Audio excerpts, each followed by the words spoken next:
जैसी हो बस वैसी ही रहो।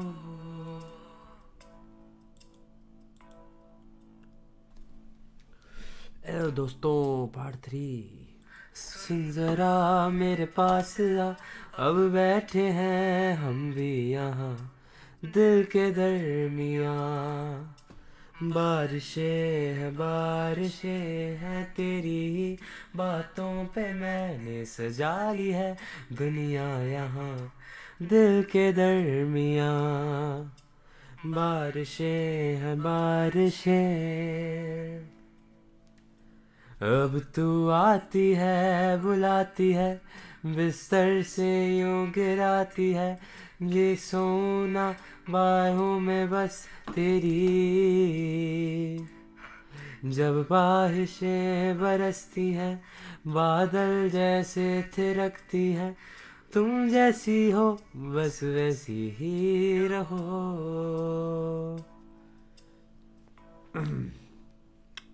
यो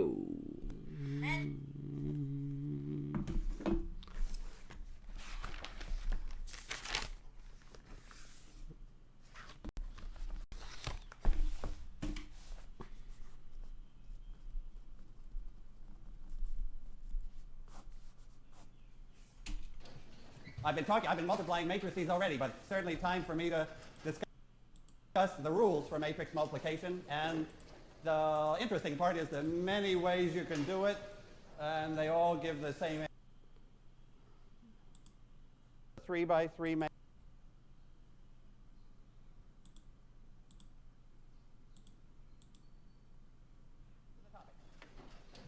I've been multiplying matrices already, but it's certainly time for me to discuss the rules for matrix multiplication. And the interesting part is the many ways you can do it, and they all give the same answer. And they're all important. So matrix multiplication, and then come inverses. So we mentioned the inverse of a matrix, but that's a big deal. Lots to do about inverses and how to find them. Okay, so I'll begin with how to multiply two matrices. First way. Okay, so suppose I have a matrix A multiplying a matrix B and giving me a result. Well, I could call it C, A times B. Okay. So let me just review the rule for this entry. That's the entry in row I and column J. So that's the IJ entry. Right there is CIJ. We always write the row number and then the column number. So maybe I'd take it C34 just to make it specific. So instead of IJ, let me use numbers, C34. So where does that come from, the 3-4 entry? It comes from row 3 here, row 3, and column 4, as you know. Column 4. And can I just write down, or can we write down the formula for it? C34 is, if we look at the whole row and the whole column, the quick way for me to say it is row 3 of A. I could use a dot for dot product. I won't often use that, actually. Dot column 4 of B. But this gives us a chance to just use a little matrix notation. What are the entries? What's this first entry in row 3? The first, that number that's sitting right there is A, so it's got two indices, and what are they? 3, 1. So there's an A, 3, 1 there. Now what's the first guy at the top of column 4? So what's sitting up there? B, 1, 4, right. B 1 4. So that this dot product starts with A, 3, 1 times B, 1, 4. And then what's the next? So this is like I'm accumulating this sum. Then comes the next guy, A, 3, 2. A 3 2. Second column B times 2 B, 4. 2, 4, second row. So it's B, A, 3, 2, B, 2, 4, and so on. Just practice with indices. Oh, let me even practice with a summation formula. So this is, most of the course I use whole vectors. I very seldom.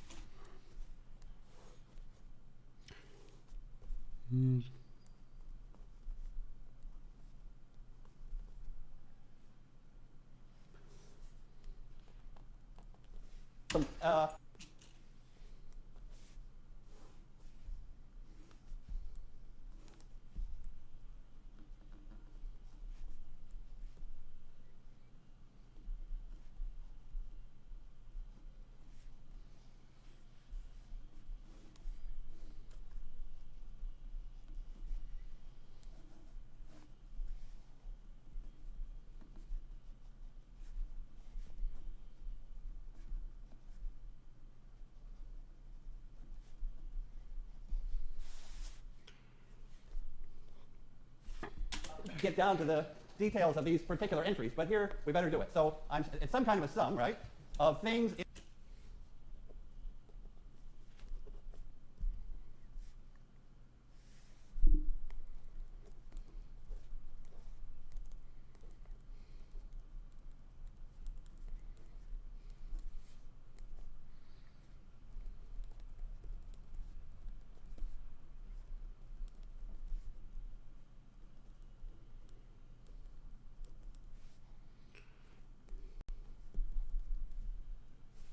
in row 3, column K, shall I say, times things in row K, column 4. You see that that's what we're seeing here. This is K is 1.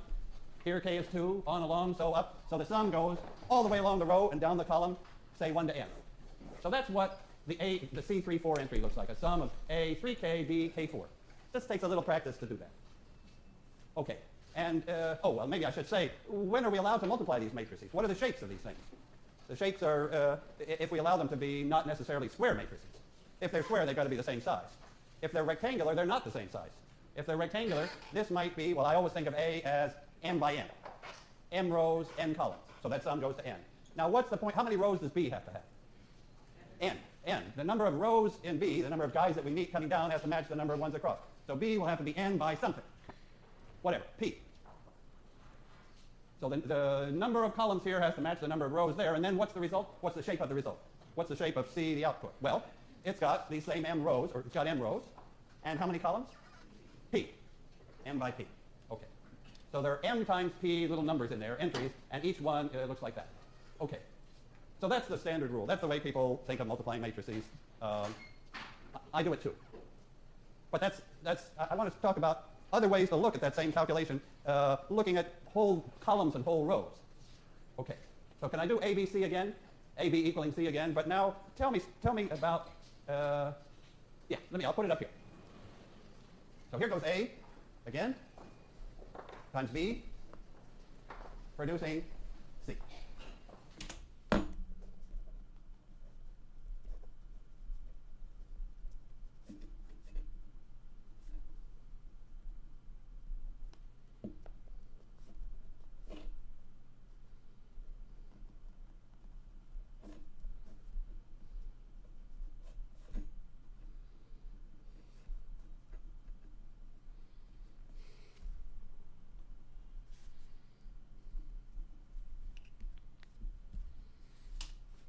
And again, this is m by n, this is n by p, and this is m by p. Okay, now I want to look at whole columns. I want to look at the columns of, in fact, here's the second way to multiply matrices. Because I'm going to build on what I know already. How do I multiply a matrix by a column? How do I know how to multiply this matrix by that column. Shall I call that column 1? That tells me column 1 of the answer. The matrix times the first column is that first column. Because none of this stuff entered that part of the answer. The matrix times the second column is the second column of the answer. You see what I'm saying? That I could think of multiplying a matrix by a vector, which I already knew how to do, and I can think of just p columns sitting side by side, just like resting next to each other. And I multiply A times each one of those, and I get the p columns of the answer. You see, this is quite nice. To be able to think, okay, matrix multiplication works so that I could just think of having several columns, multiplying by A, and getting the columns of the answer. So, like, here's column 1. I call that column 1. And what's going in there is A times column 1. Okay, so that's the picture a column at a time. So what does that tell me? What does that tell me about these columns? These columns of C are combinations, as we've seen that before, of columns of A. Every one of these comes from A times this. And A times a vector is a combination of the columns of A. And it makes sense, because the columns of A have length m, and the columns of C have length n. And every column of C is some combination of the columns of A. And it's these numbers in here that tell me what combination it is. Do you see that? That in that answer C, I'm seeing stuff that's combinations of these columns. Now, suppose I look at it, that's two ways now. The third way is look at it by rows. So now let me change to rows. Okay, so now I can think of a row of A multiplying all these rows here and producing a row of the product. So this row takes a combination of these rows, and that's the answer.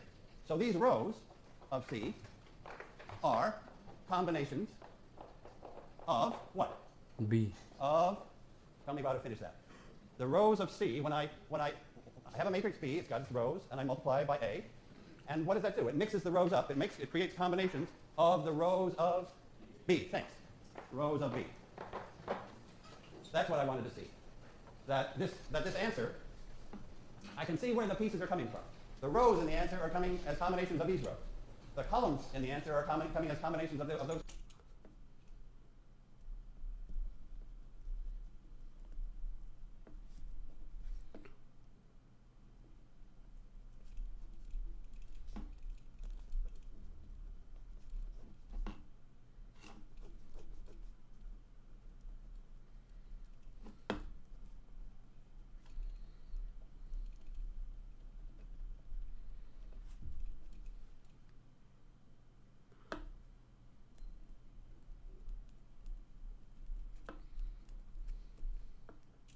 columns.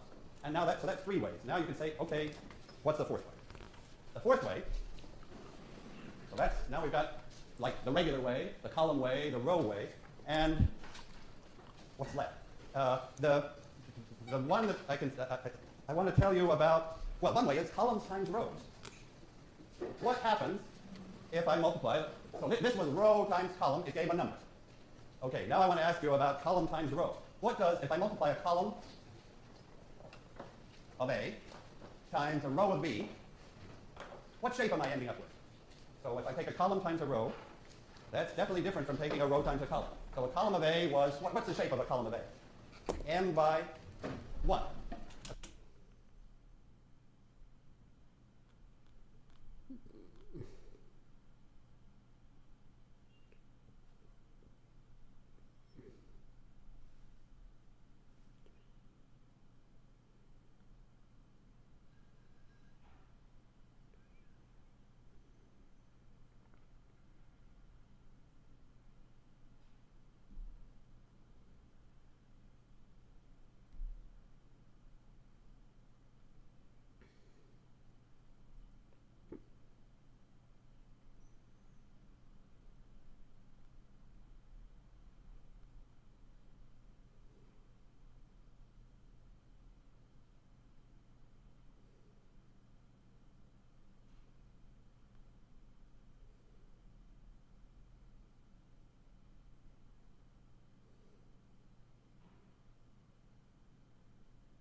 column of A is a column. It's got m entries and one column. And what's a row of B? It's got one row and p columns. So what's the shape? What do I get if I multiply a column by a row? I get a big matrix. I get a full-size matrix. If I multiply a column by a row, I get, shall we just do one? Let me take the column 2, 3, 4 times the row 1, 6.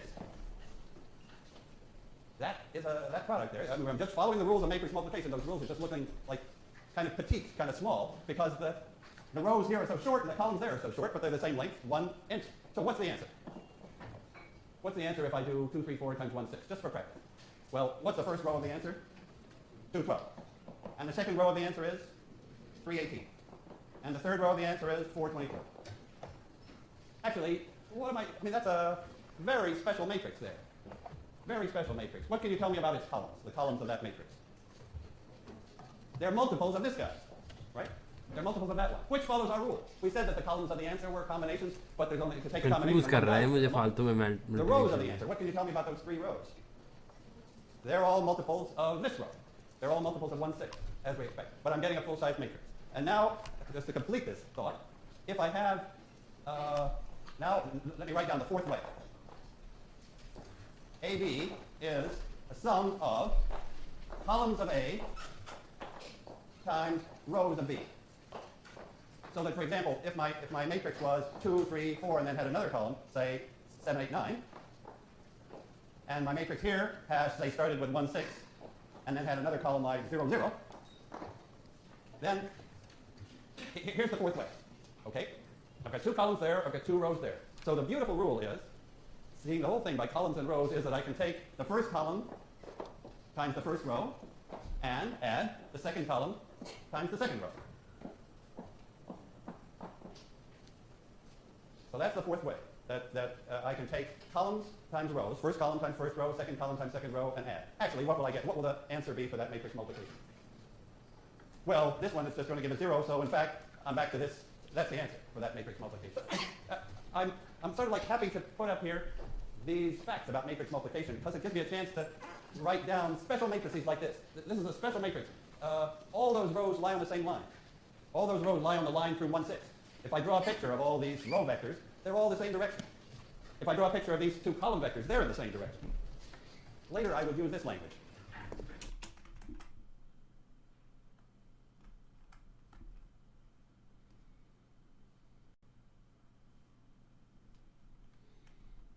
Not too much later either. I would say the row space, which is like all the combinations of the rows, is just a line for this matrix.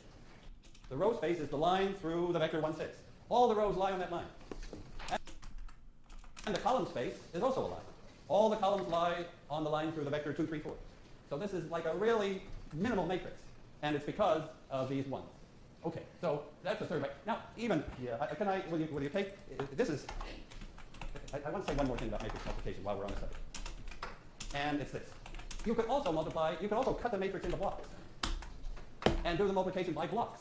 Yeah, that's actually so useful that I want to mention it. Block multiplication. So I could take my matrix A and I could chop it up, like maybe just for simplicity, let me chop it into 4 square blocks. Suppose it's square. Let's just take a nice case. And B, suppose it's square also.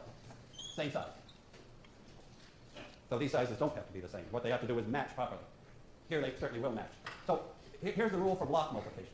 That if this has blocks like A, so maybe A1, A2, A3, A4 are the blocks here, and these blocks are B1, B2, B3, and B4, then the answer I can find block. I can find that block. And if you tell me what's in that block, then I'm going to be quiet about matrix multiplication for the rest of the day.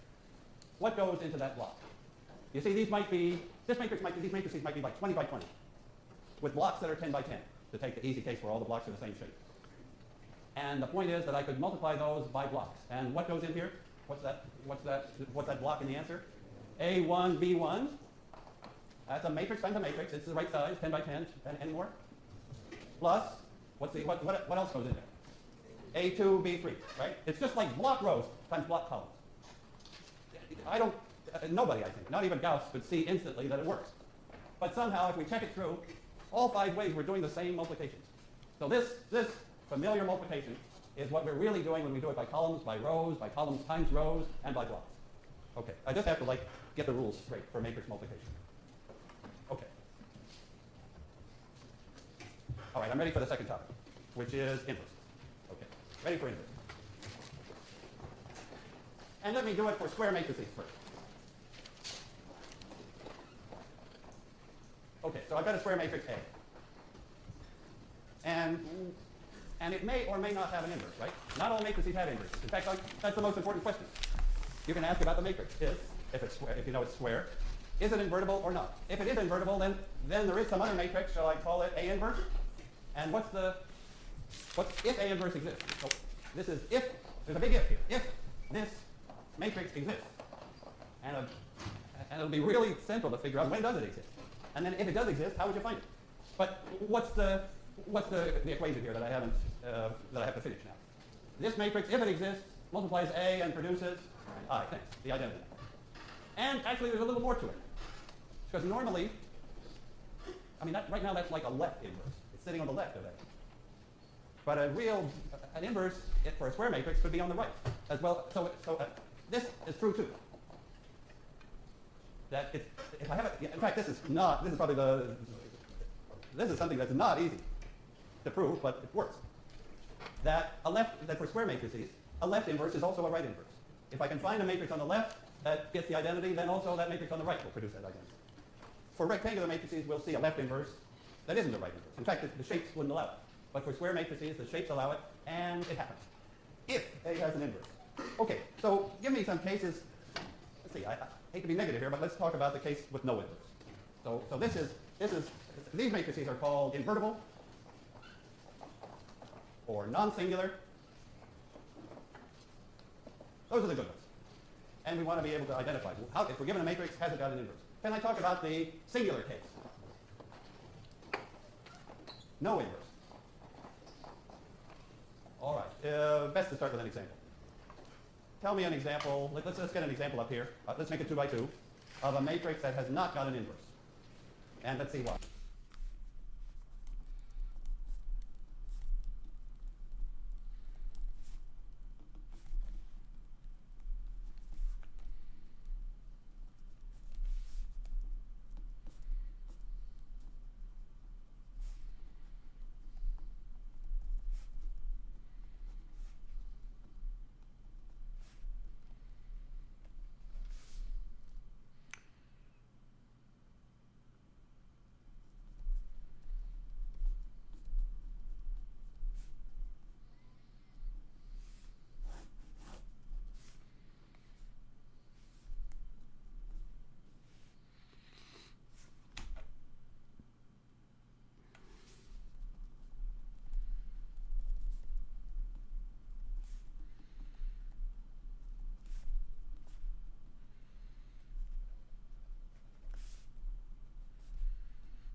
Up here, let's make it 2 by 2 of a matrix that has not got an inverse.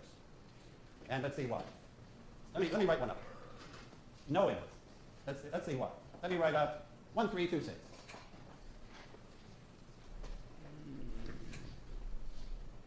Why does that matrix have no inverse? You could answer that various ways. Give me one reason. Well, if you know about determinants, which you're not supposed to, you could take its determinant and you would get 0. Okay. Now, all right. Let me ask you other reasons. Let me ask for other reasons that matrix isn't invertible. Here, I could use what I'm saying here. Suppose A times some other matrix gave the identity. Why is that not possible? Because Oh yeah, I'm thinking about columns here. If I multiply this matrix A by some other matrix, then the result, what can you tell me about the columns? They're all multiples of those columns, right? If I multiply A by another matrix, the product has columns that come from those columns.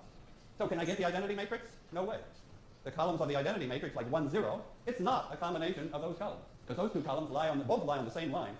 Every combination is just going to be on that line, and I can't get 1, 0. So do you see that sort of column picture of the matrix not being invertible? In fact, here's another reason. Oh, this is even a more important reason. Well, how can I say more important? All those are. This is another way to see it. A matrix has no inverse. Yeah, now, this is important. A square matrix won't have an inverse if no inverse, because I can find an x, a vector x, with this a times x giving 0. This is the reason I like this. That matrix won't have an inverse. Well, let me change I to u. So tell me a vector x that solves ax equals 0. I mean, this is like the key equation. In mathematics, all the key equations have 0 on the right-hand side. So what's the x? So tell me an x here. So now I'm going to slip in the x that you tell me, and I'm going to get 0. What x would do that job? 3 and negative 1? Is that the one you picked, or? Yeah. Or another. Well, if you pick 0 and 0, I'm not so excited, right? Because that would always work. So it's really the fact that this vector isn't 0 is important. It's a non-zero vector, and 3, negative 1 would do it. That just says 3 of this column minus 1 of that column is the 0 column. Okay. So now I know that A couldn't be invertible. What's the reasoning? If AX is 0, suppose I multiplied by A inverse. Yeah, okay. Well, here's the reason. This is why this spells disaster for an inverse. The matrix can't have an inverse if some combination of the columns gives nothing. Because I could take AX equals 0, I could multiply by A inverse, and what would I discover?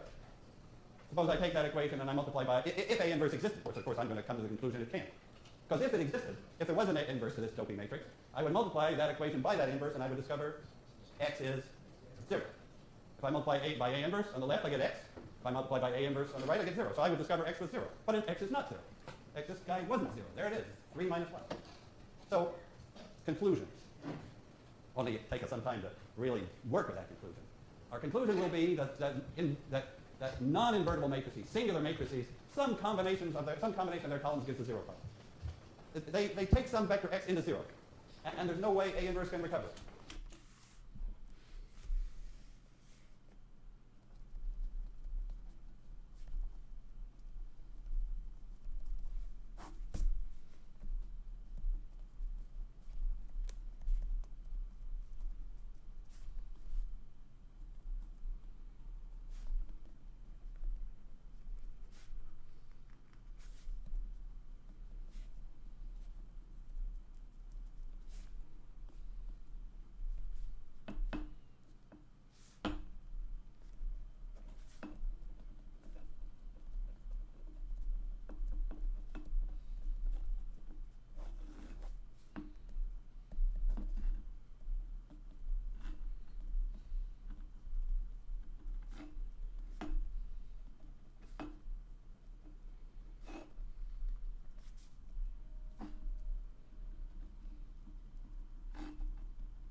Right?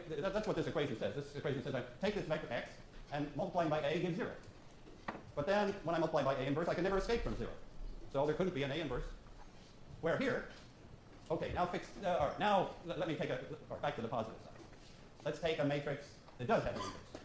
And why not invert it? Okay. So let me take, on this third board, a matrix. Shall I fix that up a little? Tell me a matrix that has got an inverse. Well, let me say 1, 3, 2. What shall I put there? Well, don't put 6, I guess, right? you want any favorites here? 1? 8? I don't care. 7? 7. Okay, 7 is a lucky. All right, 7. Okay. Okay, so now what's our idea? We believe that this matrix is invertible. Those are like determinants have quickly taken its determinant and found it wasn't 0. Those are like columns, and probably that department is not totally popular yet.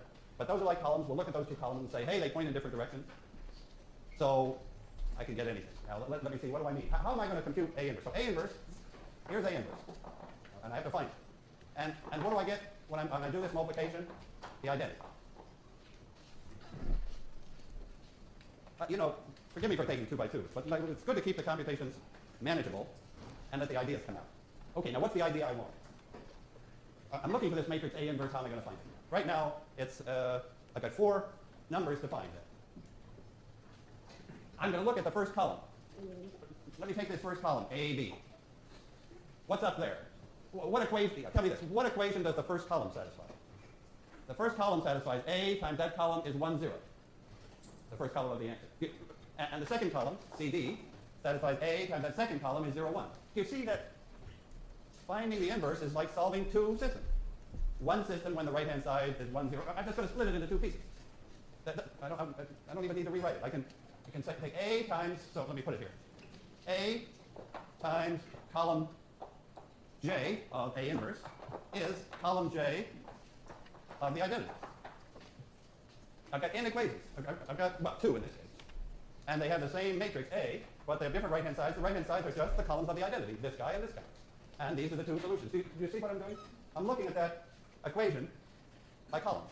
I'm looking at A times this column, giving that guy, and A times that column, giving that guy. So essentially, so this is like the Gauss. We're back to Gauss. We're back to solving systems of equations, but we've got 2 right-hand sides instead of 1. That's where Jordan comes in. So at the very beginning of the lecture, I mentioned Gauss-Jordan. Let me write it up again. Okay. ऐसे समझ लगा था.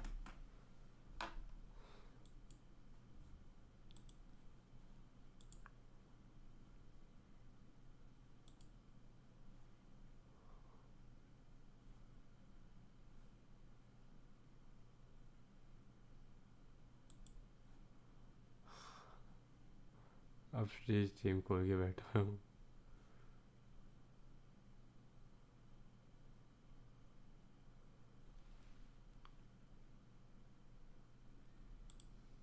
कितनी देर हो गए?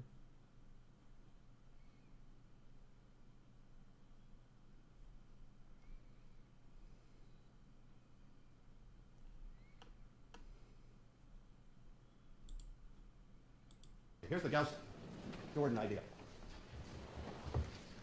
Gauss-Jordan is solve 2 equations at once. Okay, let me show you how the mechanics go.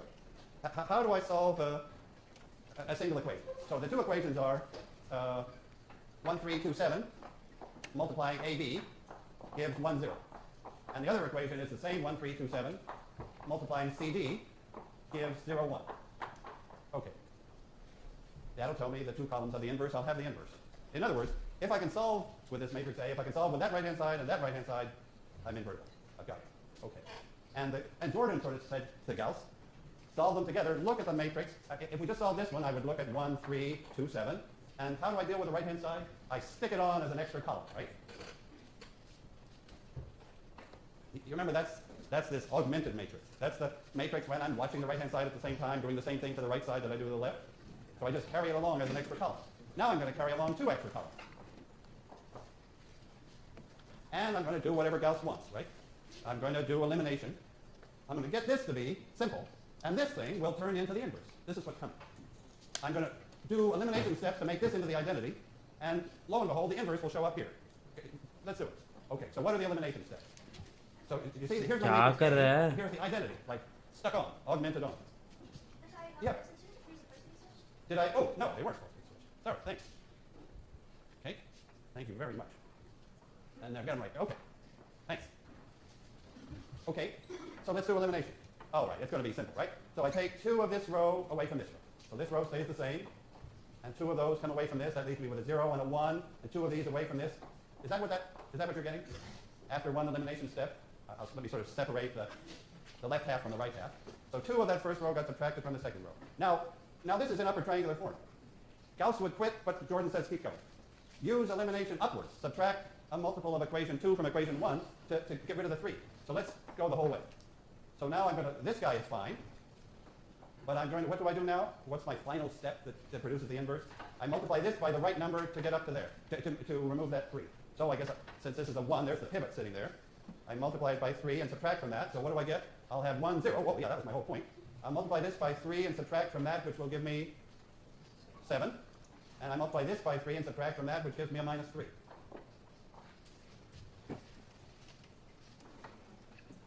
And what's my hope, belief? Here I started with A and the identity, and I ended up with the identity and who? That better be A inverse. That's the Gauss-Jordan idea. Start with this long matrix, double length AI. Eliminate until this part is down to I. Then this one must be, for some reason, and we got to find the reason, must be A inverse. Shall I just check that it works? Let me just check this. Can I multiply this matrix, this part times A? I'll carry A over here, and just do that multiplication. You'll see I'll do it the old-fashioned way. 7 minus 6 is a 1. 21 minus 21 is a 0. Minus 2 plus 2 is a 0. Minus 6 plus 7 is a 1. Check. So that is the inverse. That's the Gauss-Jordan idea. So one of the homework problems, or more than one, for Wednesday, will ask you to go through those steps. I think you just got to go through Gauss-Jordan a couple of times. But so yeah, just to see the mechanics. But the important thing is, what happened? Why did we get A inverse there? Let me ask you that. So we do row reduction, we do elimination on this long matrix AI until the first half is I. Then the second half is A inverse. Well, how do I see that? Let me put up here how I see that. So here's my Gauss-Jordan thing, and I'm doing stuff to it. I ask you the important thing is,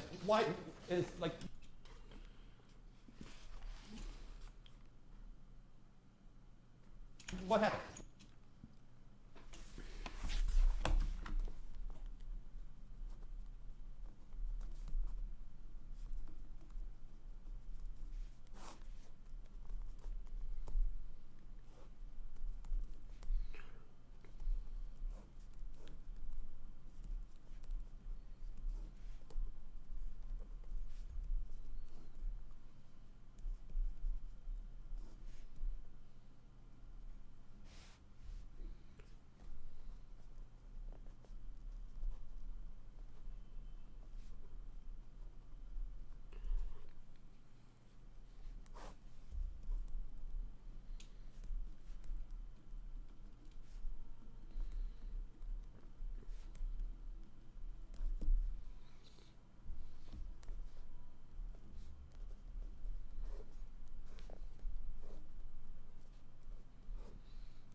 Why did we get A inverse there? Let me ask you that.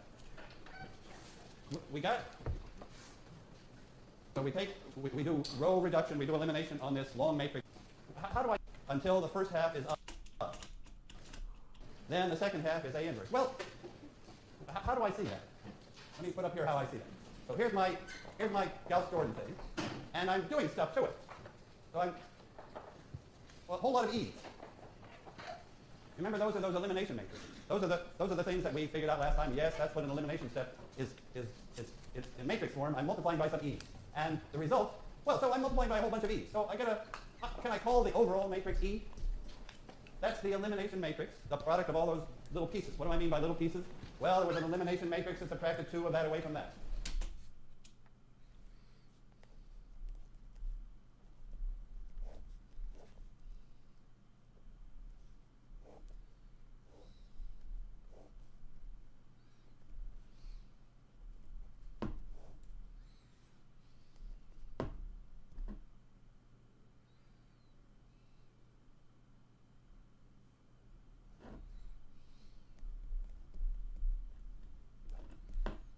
Then there was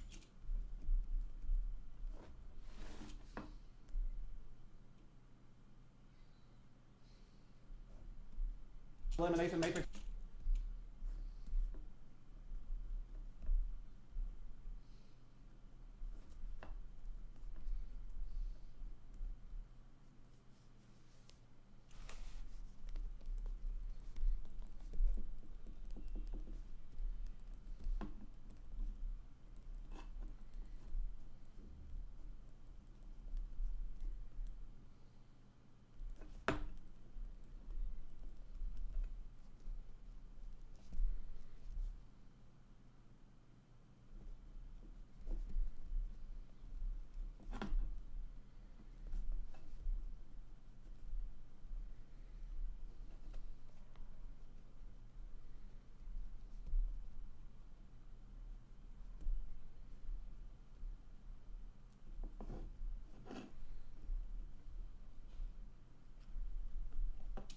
Subtracted 3 of that away from that.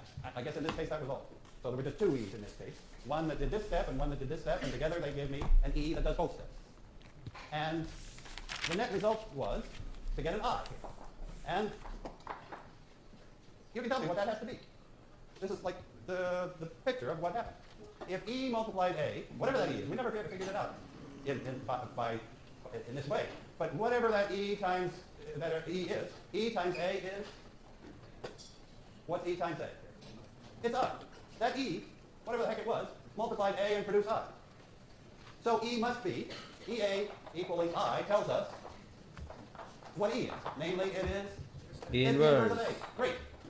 And therefore, when the second half, when e multiplies I, it's e, but that's a inverse. You see the picture looking that way? E times a is the identity.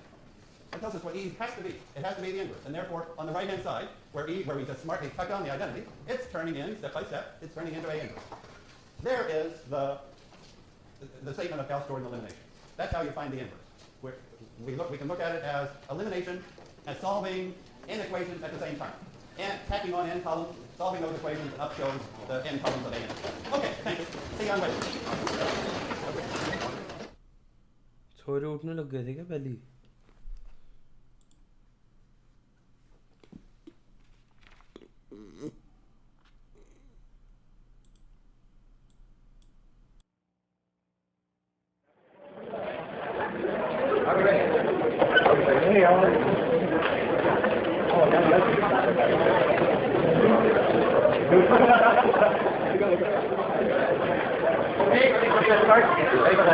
Taking the start in a minute, he's going to raise his hand and signal that I'm on. Just a minute though, let him settle. Okay, Johnny. Okay, give me the signal then when you want me to start.